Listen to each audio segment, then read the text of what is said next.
It's 2 Minute Tuesday.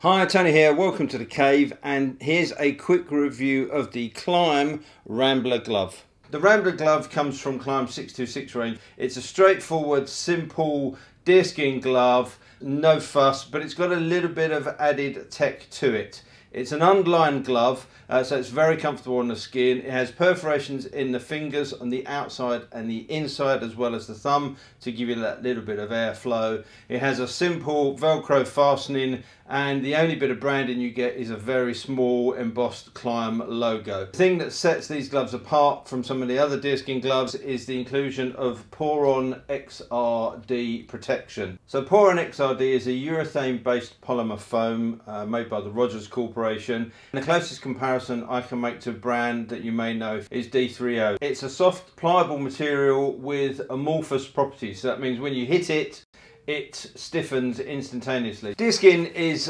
incredibly soft and supple, but it's also strong. It has a higher tensile strength than bovine leather. And the use of it in this glove makes for a very comfortable wearable glove. You get a little bit of ventilation through the fingers, which does help on warmer days, and you get that Pour-On XRD protection across the knuckles, and you get a piece kind of near the ulnar nerve, giving you that little extra piece of protection. They're beautifully constructed. The leather is great, incredibly comfortable gloves to wear. Now, I like wearing these style of gloves when I'm pootling around, normally on the Triumph, but it's nice to have these which just give you that little bit of impact protection. The gloves retail at around about £70, which for a pair of deerskin gloves with protection I don't think is too bad.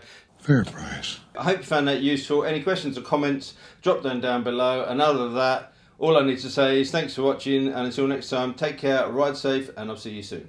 Bye. Yeah.